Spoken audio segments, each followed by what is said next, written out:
Assalamualaikum warahmatullahi wabarakatuh. Salam berjumpa kembali dengan saya Ahmad Rifai. Kali ini kita masih belajar bersama tentang sejarah kelahiran Pancasila. Sub pokok bahasan kita kali ini adalah penetapan Pancasila. Setelah mempelajari materi ini, diharapkan 1. Peserta didik mampu menghayati sejarah kelahiran Pancasila sebagai karunia dari Tuhan Yang Maha Esa yang harus disyukuri. 2. Peserta didik mampu menjelaskan proses kelahiran, perumusan, hingga penetapan Pancasila sebagai dasar negara. 3. Peserta didik mampu mempraktikkan nilai-nilai Pancasila di kehidupan sehari-hari dalam bermasyarakat, berbangsa, dan bernegara. Konsep yang akan kita bahas pada pertemuan kali ini adalah tentang penetapan Pancasila.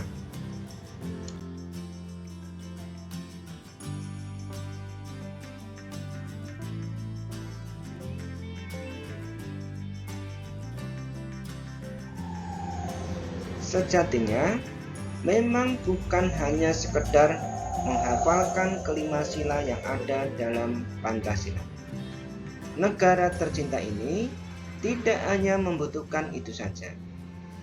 Ayolah kawan, ingat betapa sulitnya perjuangan para pahlawan yang telah gugur hanya untuk kehidupan kita yang begitu nyaman ini. Tugas kita kali ini adalah harus dapat menerapkan semua nilai yang terkandung pada setiap sila yang ada sebagai dasar dalam kehidupan berbangsa.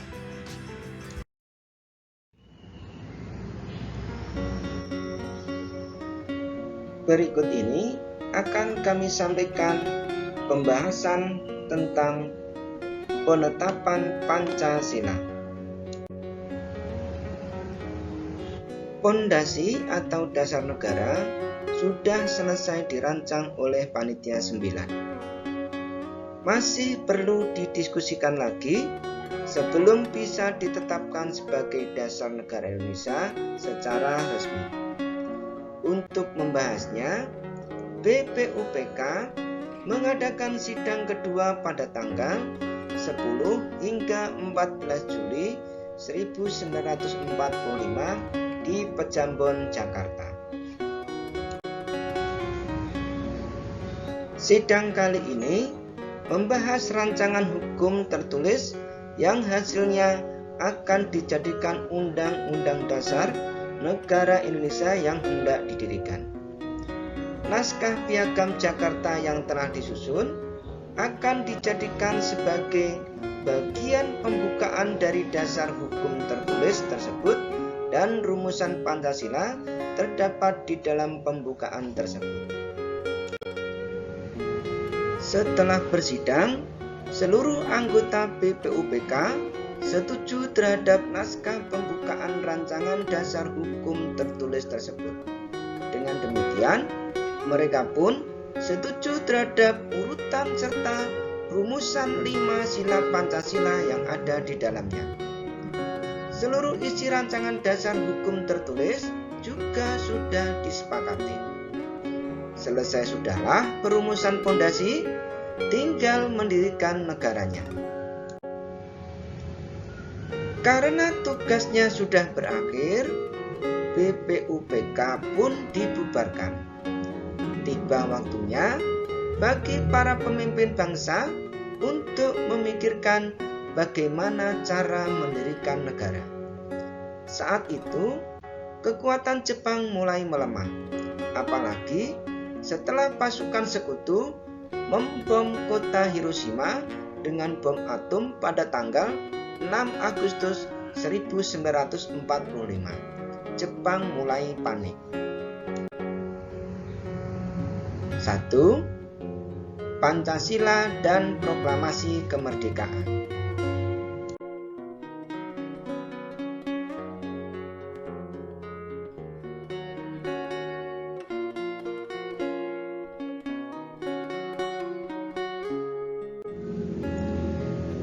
Tidak ingin terlihat lemah di mata bangsa Indonesia, Jepang memaksa 3 tokoh nasional untuk berunding di Vietnam.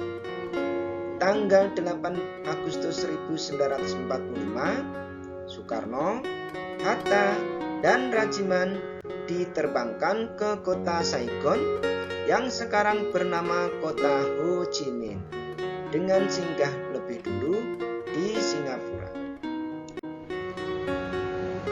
Saat para tokoh nasional tersebut dalam perjalanan, pasukan Amerika sekali lagi membom atom Jepang, yakni ke kota Nagasaki pada tanggal 9 Agustus 1945.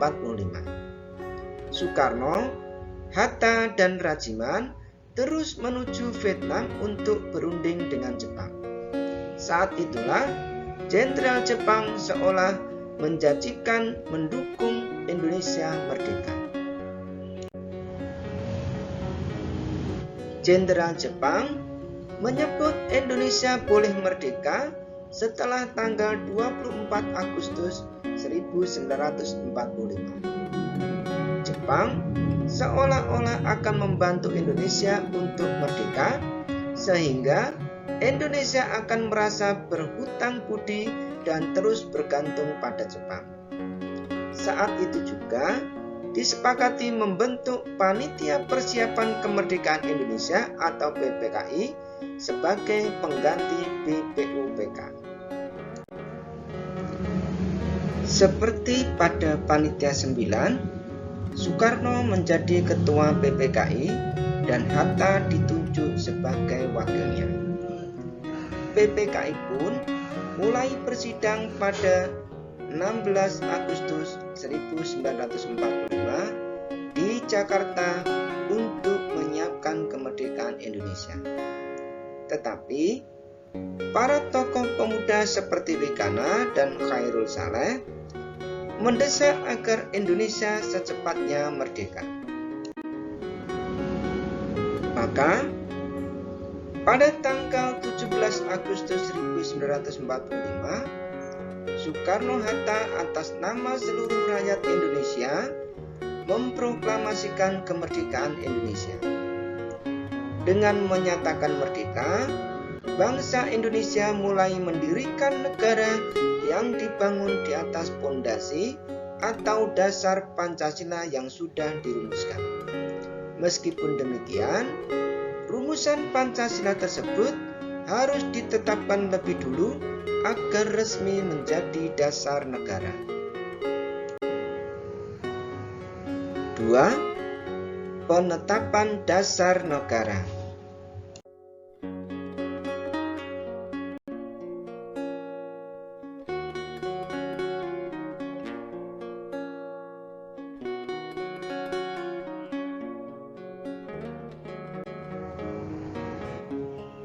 Indonesia sudah merdeka, maka dasar negara yang sudah ada berupa Pancasila perlu ditetapkan.